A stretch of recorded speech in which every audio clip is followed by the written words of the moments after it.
이 시대에 뒤떨어지지 않고 앞으로 나가려고 하면 국가도 그렇고 개인도 그렇고 기업도 그렇고 교회도 그렇고 새로움에 대한 시도 또 뭐 실패 여러 가지가 있겠지만은 끊임없이 미래를 향한 도전이 필요한 시대 같아요. 그러니까 일전에 여러분 뭐 오래된 얘기입니다만은 그 이건희 회장이 그런 얘기를 하셨죠. 마누라만 빼고 다 바꾸어라. 그 얘기를 하셨는데요. 그 얘기는 상당히 이 시대에 던져주는 메시지가 크죠. 그러니까 우리 국민들의 단점이라고 본다면 좀 과거 지향적이에요. 우리 국민들이 좀 더 명석한 머리를 가지고 있고 똑똑한데 우리 스스로가 과거 지향적인 사고를 가지고 있기 때문에 우리나라가 전진을 못해요. 좀 과거에 매달리고 매여버리면 항상 그렇게 되잖아요. 그러니까 지금도 우리나라가 지금 어려움을 겪고 있는 이유가 과거에 가지고 있던 사고의 틀이라고 할까요? 가치관에 가지고 있던 틀들이 바뀌지 않으니까 나라를 다스리고 국민들을 섬기는 데 있어서도 이렇게 어려움을 주는 거예요. 이게 굉장한 교훈을 던져주는 건데 성경은 우리들에게 끊임없이 새로운 가치관을 추구해 오잖아요. 이미 우리는 창세기 1장에서 결론을 봤어요.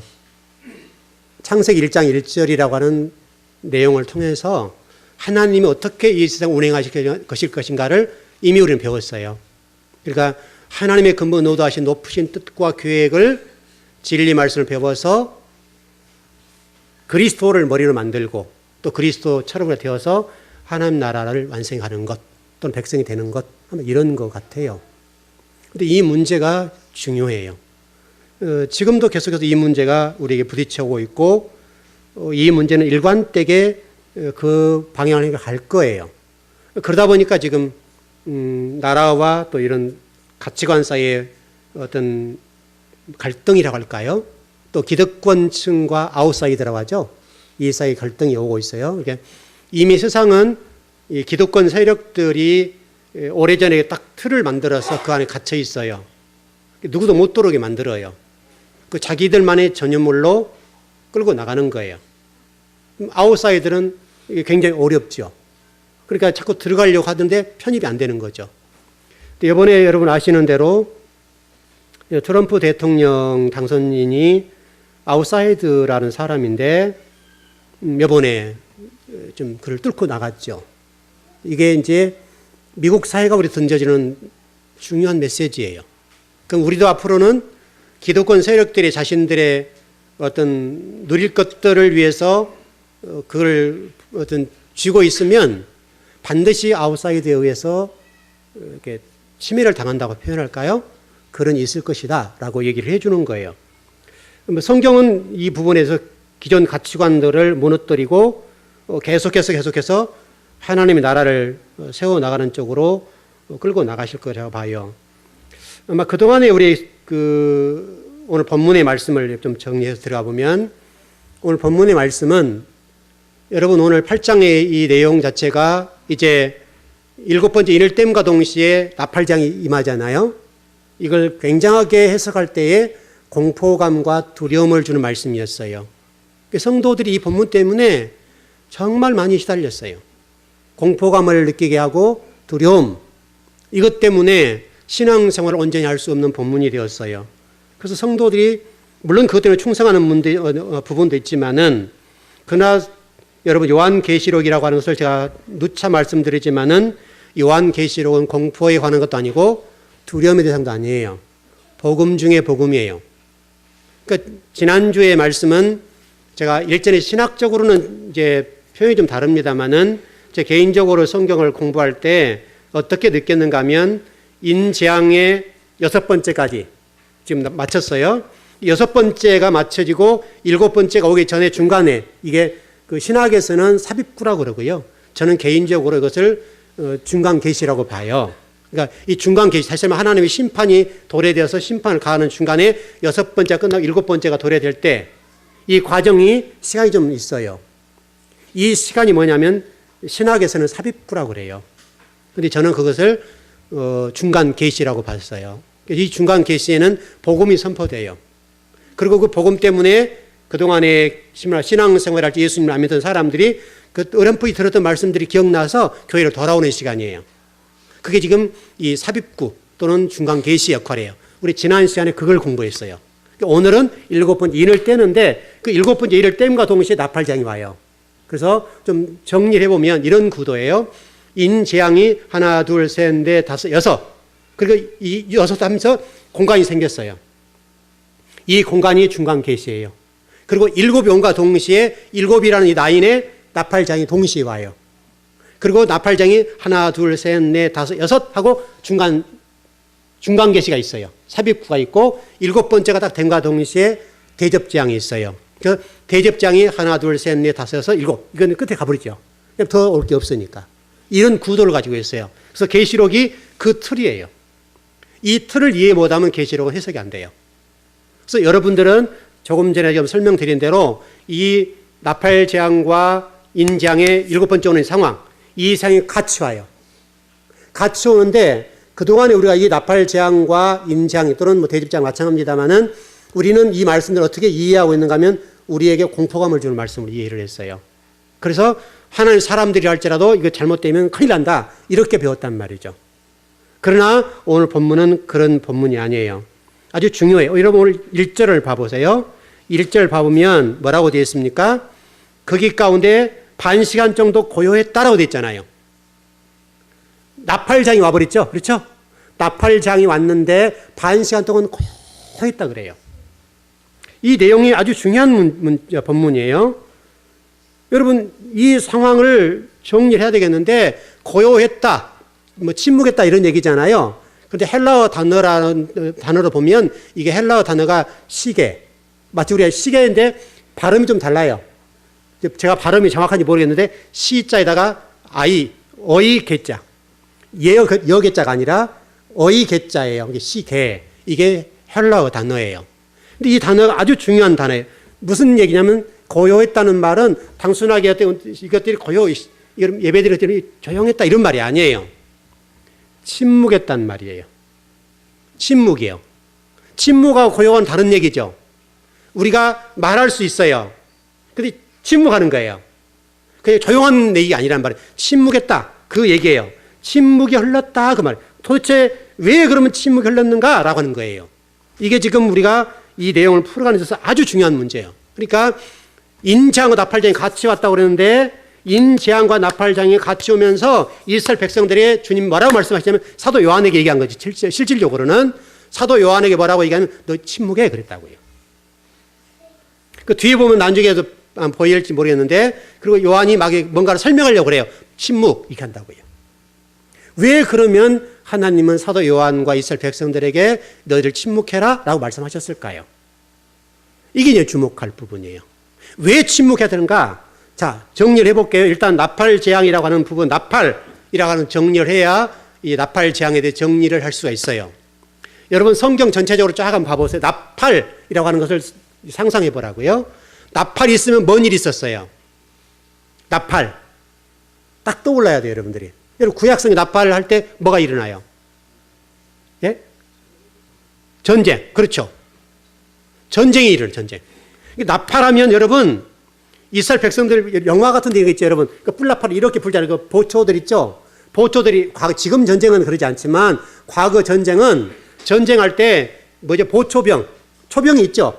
초병이 성에 올라가서 저 먼 데를 쳐다보고 있어요. 그래서 적군들이 몰려올 때 이 뿔나팔을 길게 불어요.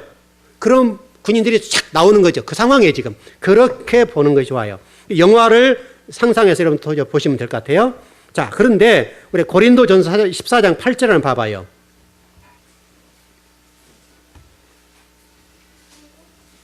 고린도전서 14장 8절입니다.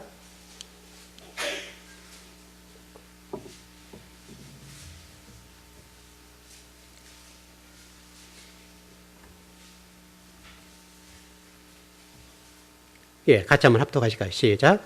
만일 나팔이 분명하지 못한 소리를 내면 누가 전투를 준비하리요. 이게 무슨 얘기예요, 여러분? 단순히 전쟁 얘기가 아니죠. 맞죠? 그러니까 이제 이게 강단의 문제를 설명하는 건데 현재 강단 얘기예요. 그러니까 강단에서 하나님 말씀을 하늘의 뜻 땅에 이루어진 것처럼 전해져야 되겠죠. 그렇죠? 그리고 가감없이 전해져야 되겠죠.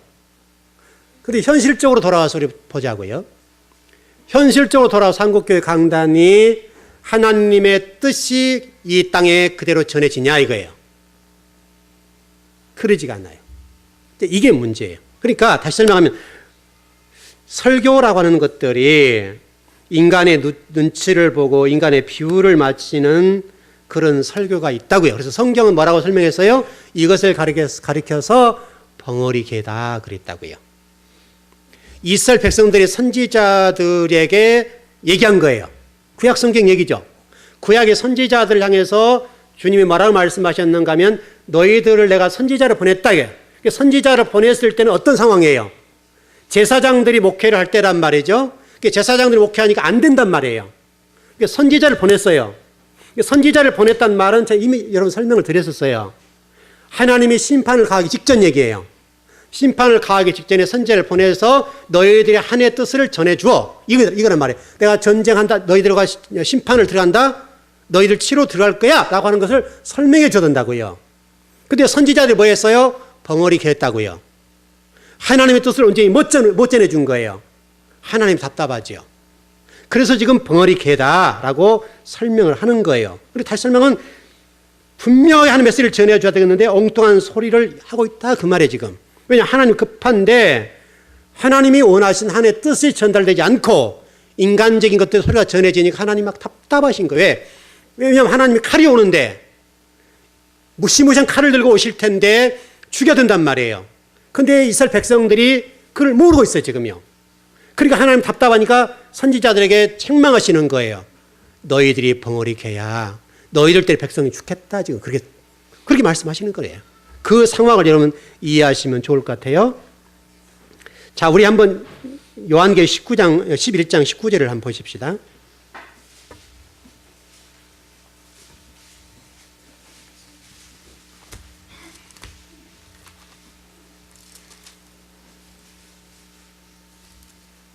예, 요한계시록 11장 19절입니다.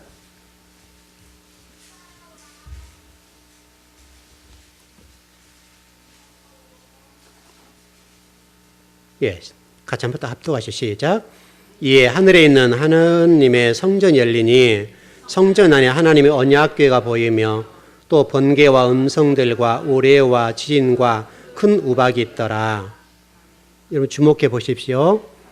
7 나팔을 좀 불고 있는 상황들이에요. 하나님의 성전이 열렸어요. 언약궤가 나타났어요. 그리고 거기서 무슨 소리가 들리는가 하면 번개와 음성들과 우레와 지진과 큰 우박이 일어났다. 들렸다 그 말이죠. 근데 이 본문을 어떻게 우리 해석할 것이냐. 자, 여러분 이게 여러분 현상적으로 들려지는 번개, 우레 이런 게 아니라고요. 그런 내용이 아니라 다시 설명하면 하나님이 심판의 갈 설명하는 건데 그 심판의 갈 설명할 때에 그런 것처럼 세상 속에서 이러한 일들이 있었다는 거예요. 자, 지금 사회를 보세요. 자, 미국이라는 사회가 지금 이번에 트럼프가 되면서 미국의 사회가 막 뒤집어지죠. 시끄럽잖아요, 여러분. 우리나라는 어때요? 우리나라는 시끄럽죠. 시끄러운 정도가 보통이 아니죠. 어제 여러분 광화문 광장에 몇 명쯤 모였다 그래요? 거의 한 100만 명 모였죠. 전국적으로 얘기하면 엄청 많고. 그럼 이게 무슨 소리예요? 그게 여러분 우레소리라고요. 그게 우레소리다 그거예요. 하나님이 이 상황은 하나님 내려오신 상황이에요. 그러니까 지금 오늘 11장 19절 오늘 본문도 똑같은 건데 하나님의 번개와 음성과 우레와 지진과 큰 우박이 있었다. 이 말은 단순하게 어떤 일들이 있었단 말이 아니라 하나님이 내려오셨다. 그 말이에요 지금. 이 내용은 성경에 곳곳에 있어요. 여러분 이렇게 볼까요? 그 출애굽기 내용을 보면 이스라엘 백성들이 애굽에 살 때에 그 바로 왕에 의해서 고통을 겪었어요. 그 핍박이 말할 수가 없었어요. 그래서 그들이 하나님 기도했어요. 하나님 힘들어요. 너무 고통스러워요. 하나님 어떻게 해요? 내려오셔요. 내려오실 때 이렇게 됐다고요. 그 다음에 시내산에서 모세가 하나님 대면할 때 상황이 이 상황이에요. 여러분 노아 홍수 때가 이 상황이에요. 성경은 이 내용이 너무너무 많은 거예요. 바로 이렇게 하나님이 자정하시고 하나님의 생각과 하나님의 내용들과 어떤 계획들을 설명하기 위해서 오셔서 말씀하신 상황이에요. 그럼 이 시대에 지금 하나님 우리 말씀하신 건 뭐냐면 만몬이즘에 대한 하나님의 심판에 관한 말씀을 하고 계세요. 지금 이 사회가 하나님 뜻과 무관하고 하나님의 하늘의 뜻이 이 땅에 이루어진 것이 아니라 만몬이즘이 중심이 돼서 가고 있어요. 인본주의가 중심이 돼서 간단 말이죠. 여러분 결국 지금 이번 우리나라의 문제의 핵심이 뭡니까? 돈이죠, 여러분. 돈.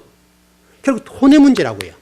돈의 문제니까 이 돈의 문제에 대해서 하나님이 지금 말씀을 하세요. 말씀하시면서 지금 한국 사회와 교회들에게 하신 말씀이 뭔가 하면 경고장이다 그런 얘기예요. 너희들이 추구한 바는 내가 너희들을 통해서 하나님 나라와 하늘의 뜻을 땅에 이루는 건데 너희들이 만모니즘에 빠졌구나. 나와 너와는 전혀 무관하고 내가 너희들을 선택하고 이 땅에 지은 목적과는 무관하게 하고 있다 이거예요. 거기에 대해서 경고를 하시는 거예요. 그러니까 그것은 다양한 방법을 하실 수가 있겠죠. 그래서 첫 번째 나팔을 부는 장면으로 오늘 출발하는 장면을 볼 수 있겠는데 여러분 잘 생각해 보십시오. 나팔을 불 때에 이스라엘 백성들 사이 구약성에 어떤 일이 일어나면 떠올려 보자고요. 이스라엘 백성의 나팔을 불 때 어떤 일이 일어났습니까? 나팔 가장 중요한 것 구약성경에. 이스라엘 백성이 출애굽한 이후에 나팔을 불었죠. 언제 불었습니까? 여리고성이죠. 여러분 상상해 보세요. 자, 여리고성은 여러분 생각하는 것처럼 그렇게 만만한 성이 아니에요. 인간의 힘으로는 어떻게 할 수가 없어요. 다시 설명하면 여리고성에다는 어떻게 성벽에다가 어떻게 했는가 하면 집을 지었어요. 이 벽의 두께인데 벽의 두께 집을 지을 정도로 두꺼웠어요. 그럼 상상이 됩니까? 그럼 인간의 힘으로 무너뜨릴 수 있어요, 없어요? 그건 지금도 쉽지 않고요. 이건 굉장히 두꺼운 거예요. 그 정도로 두꺼웠어요. 어떤 분들은 그렇게 해석을 하더라고요. 이스라엘 백성들이 이 소리를 질렀잖아요. 소리를 지르니까 그 소리의 진동에 의해서 무너졌을 것이다. 해석이 돼요, 안 돼요? 이상하죠? 근데 어떤 분은 믿어요, 또 그거를. 어떤 분은 그렇게 또 해석을 해요. 중국 인구가 10억 정도 되니까 10억 인구가 이렇게 붕 떴다 딱 떨어지는 소리의 그 힘에 의해서 무너졌을 것이다. 근데 이 강단에서 이런 일이 벌어진다니까요. 이해 안 되죠? 근데 그 어떤 분들은 믿어요. 한번 생각해 보자고요. 자, 이스라엘 백성들이 요단강을 건너서 여리고성에 왔었죠. 와서 성경 말씀이 뭐라고 되어 있어요? 하루에 한 바퀴, 둘째 날을 두 바퀴. 매일 한 바퀴입니까? 매일 한 바퀴를 돌고 마지막 날 몇 바퀴 돌아요? 6바퀴를 돌아라. 그리고 어떻게 하라고요? 소리를 질러라. 무너졌어요? 안 무너졌어요? 무너졌어요. 여러분 지금 이게 굉장히 중요한 거예요. 지금 언약궤를 들고 여리고성을 지금 매일 도는 거죠. 돌고 마지막 날 나팔을 불면서 소리를 질렀어요. 소리를 지르니까 오늘 본문에도 11장 13절 기록되었습니다만은 그때 어떻게 됐는가 하면 성의 10분의 1이 무너지고 7천 명이 죽었다라고 되어 있어요. 11장 13절에는. 그러니까 소리를 지르고 성경 말씀, 하나님 말씀대로 매일 한 바퀴 돌고 마지막 6바퀴 돌고 소리를 확 지르니까 성벽이 무너지면서 10분의 1이 무너지고 7천 명이 죽었대요. 이게 지금 구약 상황이에요. 그래, 이 내용은 단순하게 여리고성의 무너짐의 사건을 설명하려고 하는 것이 아니라 지금 사도 요한이 해갈 때 문제니까 어떤 성을 향해서 지금 말씀하시는 거예요. 지금 여리고성의 무너짐은 구약 성경의 문제고 신약에 와서 이 나팔 재앙을 통해서 무너뜨리려고 하는 게 뭐예요? 뭘 무너뜨릴까요, 여러분? 여러분, 예루살렘 성전이요. 예루살렘 성전에 관한 문제예요.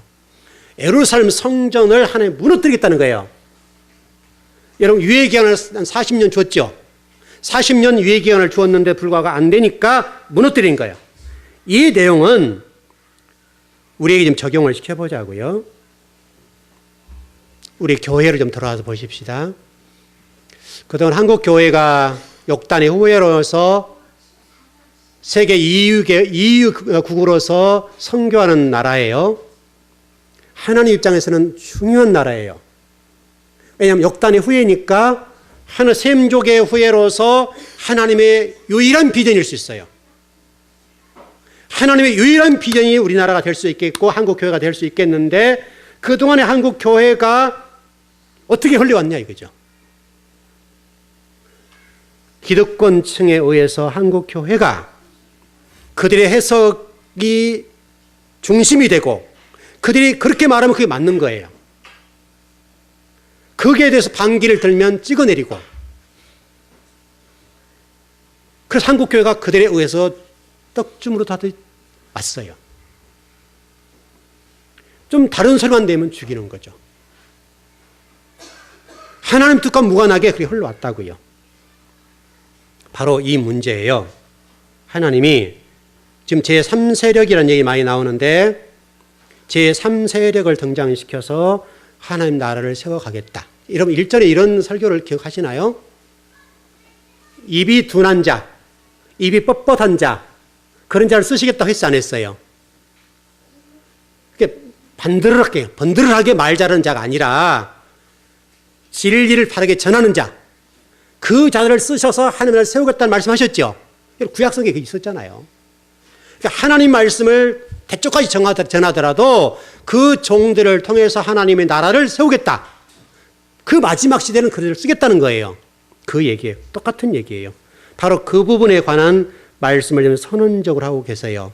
그러니까 여러분들과 제가 잊지 말 것은 우리는 끊임없이 진리 말씀 우리를 귀경하셔야 돼요. 이 예루살렘 성전의 무너짐이란 얘기는 곧 누구 얘기예요? 나에게 내가 무너져야 돼, 내가.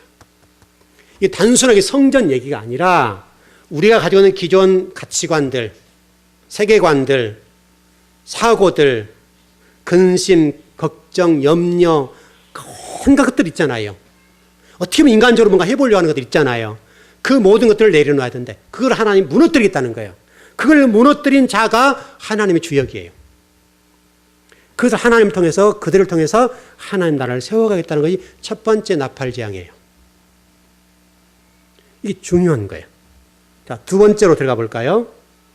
두 번째 나팔을 불 때는 새로운 왕을 선출할 때예요. 성경을 한번 보시죠. 열왕기상 1장 34절입니다.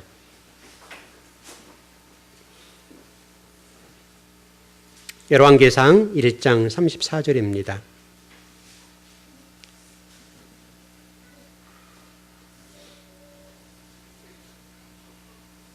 시작. 거기서 제사장 사독과 선지자 나단은 그의 기름을 부어 이스라엘 왕으로 삼고 너희는 뿔 나팔을 불며 솔로몬 왕은 만세수를 하옵소서 하고. 맞죠? 왕을 세울 때 나팔을 불어요. 그럼 오늘도 분명하게 본문에서 그것과 연관되어 있다는 얘기예요. 왕을 세울 때 문제와 관련되어 있고, 짧게 좀 정리해 나가볼게요. 그렇다고 한다면 이스라엘 백성을 좀 가보자고요. 왕을 세울 때 솔로몬 왕을 기름부어 왕으로 세울 때 나팔을 불었다라고 지금 되어 있고, 실질적으로 여러분 이스라엘의 첫 해는 첫날 출발할 때는 무슨 절이라고 그래요? 절기로 얘기하면 이스라엘 새해 첫날을 무슨 절기라고 그래요? 어렵게 생각하지 마시고 새해 첫날. 여러분 어려운 거 아니에요? 나팔절. 맞죠? 새해 첫날을 나팔절이라고 한다니. 나팔절. 첫날을 불어요. 우리는 태양력을 따르죠. 이스라엘은 종교력을 따라요. 그러니까 음력으로 7월 1일이거든요. 7월 1일이 무슨 절기예요? 나팔절이에요. 나팔절.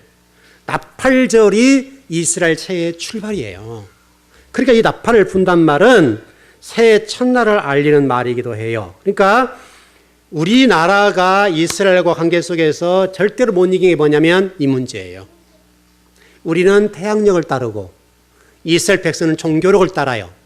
다시 설명하면 우리는 태양력에 의해서 새해가 출발하니까 이스라엘 종교력에 의해서 출발하는, 다시 설명하면 하나님이 왕이다, 하나님이 주인이다 라고 출발하는 민족과 우리는 그거 관계없이 출발하는 민족과 싸움이 되냐고요.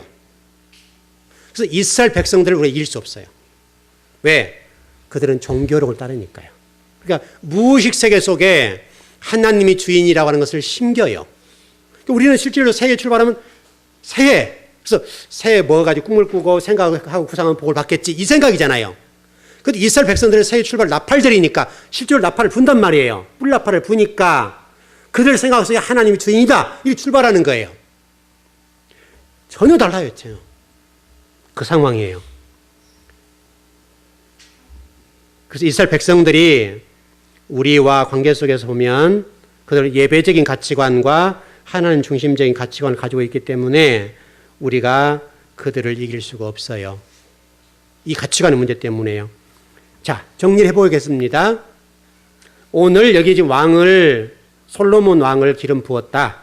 그걸 나팔을 분다고 그랬는데 오늘 본문의 말씀이 그와 똑같아요.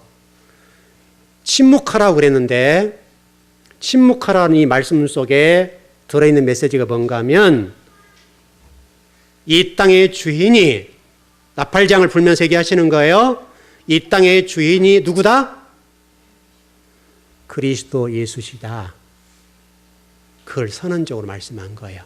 그러니까 구약의 상황들을 인용하면서 주님께서는 사도 요한을 통해서 우리에게 메시지를 전하는 거예요.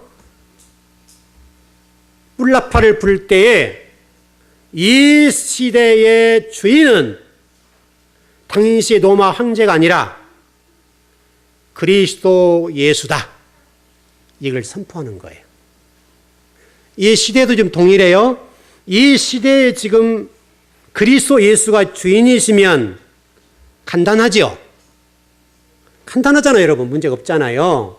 어떤 문제도 풀어지는 문제인데 이 시대의 문제가 풀어지지 않는 것은 무슨 문제 때문에 그런가 하면 내가 왕이라고 생각하는 거죠. 내가 주인이라고 생각하는 거예요.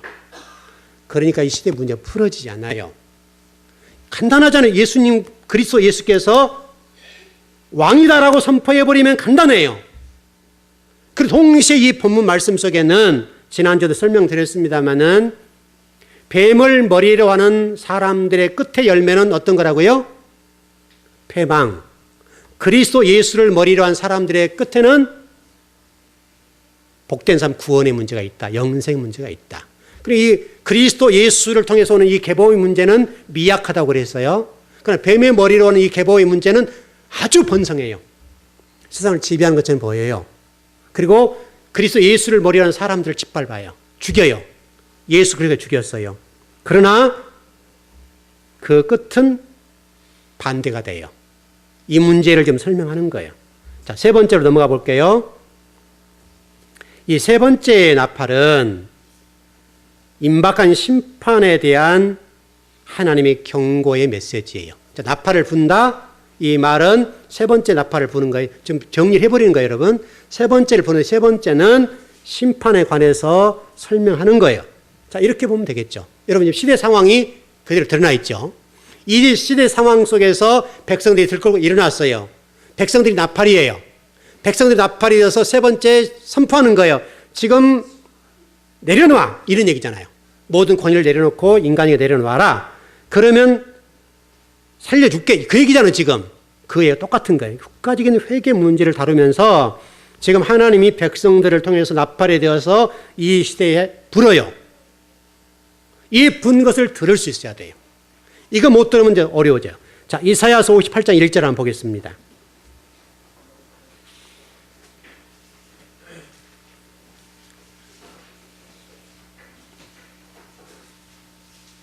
이사야서 58장 1절입니다.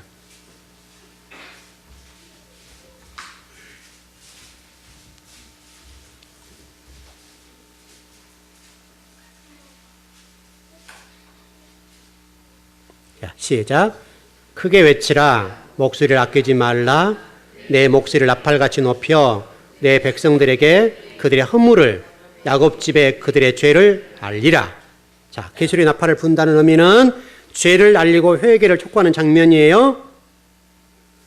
이 내용이 어떻게 들린다는 거예요? 천둥 소리로, 우레소리로, 청천벽력과 같은 소리로, 천둥 소리로 들려오는 거예요. 내성벽력과 같은 소리로 하나님이 말씀하시는 거예요. 그러니까 지금 시대에 여러분 잘 보세요. 하나님이 지금 백성들 속에 들어오셔서 그 백성들의 입을 통해 말씀하세요. 천둥 소리로, 청천벽력과 같은 소리로, 내성 소리로, 우레소리로. 이건 단순하게 나라를 위한 문제뿐만 아니라 교회를 향해서 말씀하세요. 우리는 우리 스스로에게 들어봐야 돼요. 우리 기독교를 향해서 하나님이 나팔소리가 되어서 말씀하세요. 너희들 그동안에 고지론에 매달렸고 물질 만능주의에 매달려 왔지. 너희들 그거 내려놔. 회개해야 된다. 그렇지 않으면 내가 들어와. 쳐들어온다. 그렇게 말씀하신다고 지금. 여러분 그것을 우리가 듣지 못하면 안 되죠. 하나님 지금 우리 이 사건을 통해서 최후 수단으로 세 번째 나팔을 부시면서 말씀하세요. 너희들이 그동안 진리를 떠나 있고 인간적인 방법으로 살아왔고 고지론과 물질 만능주의에 사로잡혀서 하나님의 말씀을 이용하고 예수 그리스도를 이용해서 왔는데 이제 내가 마지막 경고야. 너희를 듣지 않으면 내가 쳐들어갈 거야. 그 얘기라고요. 여러분들이 이 말씀을, 이 메시지를 듣지 못하면 이 천둥소리 같은 청천벽력 같은 소리를 잘못 들을 수가 있어요. 그러니까 지금 이 시대에 지금 주님께 말씀하신 것은 너희들 그동안 교회가 인간 지향적이고 땅 지향적이고 성공과 명예와 고지론과 이 땅에서 누리는 이 부분에 초점을 모았지 않니? 너희들 그거 내려놓지 않으면 내가 쳐들어갈 거야. 메시지를 전하는 거예요. 이게 세 번째 나팔이에요, 여러분. 우리는 지금 세상에 들려오는 이 소리를 단순하게 뭐 정권 퇴진하라 이렇게만 듣지 말고요. 이 내용이 하나님이 우리에게 들려주시는 음성이다. 이렇게 들을 수 있어야 돼요. 하나님이 어떻게 말씀하시겠어요, 여러분? 하나님 영이신데 하나님 오셔서 말씀 직접 하지 않잖아요. 사람들 통해 일하신단 말이에요. 사람들 통해 말씀하세요. 여러분 뭐 나귀를 통해서 말씀하셨던 분 아닙니까? 그러니까 오셔서 말씀하는 부분들을 우리 잊지 말고 들어야 돼요. 그러니까 여러분 내성병력 같은 소리로 우리는 깨우시고 있다라고 하는 것들을 여러분 들으셔야 됩니다. 자, 네 번째 나팔을 붑니다. 자, 출애굽기 19장 16절로 가보겠습니다.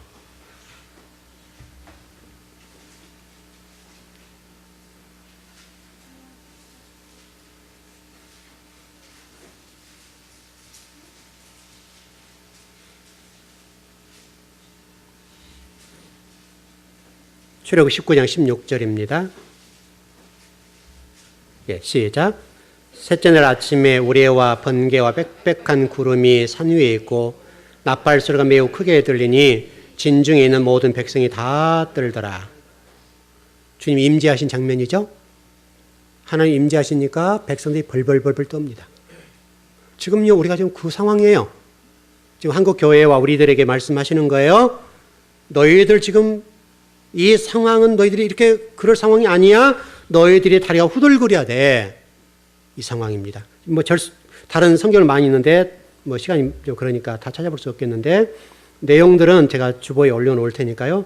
여러분 한번 읽어보시고 분명한 것은 지금 하나님이 임재하셔서 그 상황을 통해 백성들이 벌벌벌 떨고 있다. 그 상황. 그러니까 여러분 우리가 지금 그 상황이 돼야 된다라고 하는 말씀을 하고 계시고요. 여러분 신의 산의 빽빽한 구름 가운데 임재하셨을 때 불꽃 가운데 임재하셔서 여러분 그렇게 임재하셨죠. 그 상황과 똑같습니다. 그렇게 좀 보시면 될 것 같고요. 하나님이 내려오셔서 하나님의 말씀을 선포하는 장면으로 좀 볼 수가 있어요. 그러니까 하나님의 말씀을 선포했다는 말은 심판과 구원이 쫙 갈리는 거예요. 이 상황은 이 상황에서 하나님의 말씀을 듣고 회개하고 잘못했다고 용서를 구하면 구원이고 그렇지 않으면 심판이에요. 다시 설명하면 주님이 임재하셨다 이 말은 저와 여러분은 구원이에요. 그러나 세상 사람들에게는 심판의 개념이에요. 이것을 놓쳐버리면 안 돼요. 여러분 조금 전에 제가 설명을 드렸었습니다마는 애굽에 하나님이 임재하셨을 때 똑같이 임재했지만 이스라엘 백성은 구원이고 애굽에는 심판이었잖아요. 그리고 동시에 이스라엘 백성들이 죽임을 당했다고요. 홍해가 갈라지는 사건은 똑같잖아요. 이스라엘 백성들은 그를 유유히 걸어갔어요. 건넜어요. 애굽의 군대가 건너갈 때는 물이 덮였어요. 똑같은 상황이 심판이에요. 그 상황과 전혀 다르지 않아요. 지금도 그래요. 지금도 하나님이 우리에게 말씀하시는 거예요. 노아 홍수 똑같아요. 어떤 사람에게는 구원일 것이고 어떤 사람에게는 심판이 될 거예요. 우리 이것을 절대로 놓치면 안 돼요. 신약에서 동일해요. 나팔이 울린다는 말은 복음이 울린다는 말은 똑같은 건데 복음이 울린다는 말은 심판과 구원의 문제가 같이 있어요. 자, 마태복음입니다. 24장 31절입니다.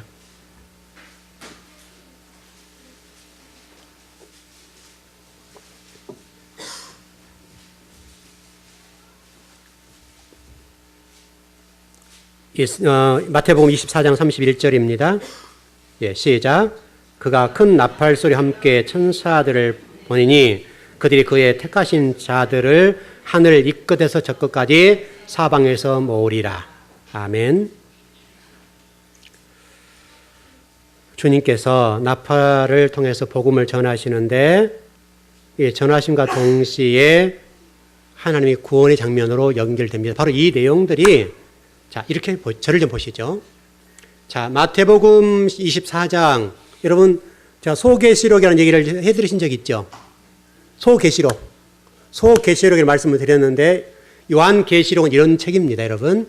자, 소계시록은 마태복음 24장입니다. 또, 마가복음도 마찬가지 그렇게 되어 있는데, 마태복음 24장만 정리해 보자면, 마태복음 24장이 파일이에요, 파일. 압축 파일이라고 하시죠, 여러분.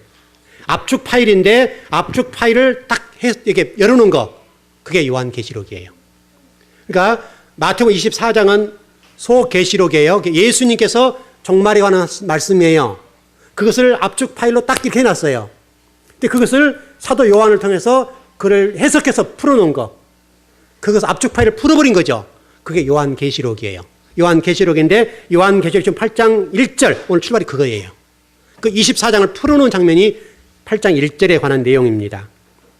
일단 그렇게 보셨으면 좋겠고, 시간이 없으니까 여기서 6장을 읽었으면 좋겠는데 그건 읽을 수가 없으니까 그냥 넘어가기로 하죠.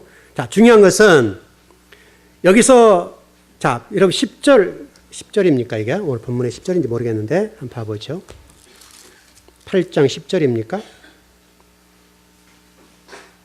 11장 10절입니까?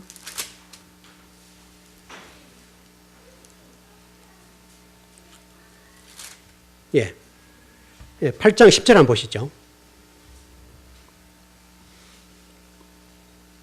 나중에 이 부분은 자세하게 공부를 하기로 하고요. 일단 8장 10절입니다. 예, 시작. 셋째 천사가 나팔을 부니 횃불같이 타는 큰 별이 하늘에 떨어져 강들의 3분의 1과 여러 물샘에 떨어지니. 자, 여러분 이거 설명해 드린 적 있죠? 큰 별들이 떨어진다는 설명 드린 적 있죠? 그 설명드렸고, 어떻든 나팔장에 불면서 이런 어떤 상황들이 벌어진다는 것을 설명하고 있습니다. 좀 정리를 해보겠습니다. 난공불락했던 여리고 성도 나팔을 불니까 무너졌고, 예루살렘 성전도 난공불락했는데 무너졌고, 우리도 난공불락인데 진리의 말씀이 들어가면 무너질 겁니다. 무너져야 되고, 자, 이 시대에 주님의 메시지입니다. 우리는 지금 이 시대에 무엇 해야 되는가 하면 침묵할 때입니다. 침묵하고 뭐 해야 돼요? 그리스도가 왕이다. 이거 선포하면 됩니다. 그리고 여러분과 제가 이 그리스도 왕이라는 사실을 잊지 말고 우리가 다시 신앙으로 돌아가서 이 나팔장을 절대 잊으시면 안 됩니다. 이 나팔장을 통해서 주님이 저와 여러분들이 말씀하신 음성을 듣고 혹시라도 곁길로 나갔던 우리 신앙관들을 되돌려 놓으시면 됩니다. 그러면 해결은 간단하죠. 왜냐하면 주님이 우리에게 들려주신 말씀이니까. 그러니까 이 내용을 통해서 지금 주님이 말씀하신 준엄한 심판의 메시지를 들을 수 있어야 됩니다. 이 시대의 메시지입니다. 이 시대가 이걸 듣지 않으면 하나님의 칼이 들어올 거라고요. 그러면 무시무시한 일들이 벌어질 겁니다.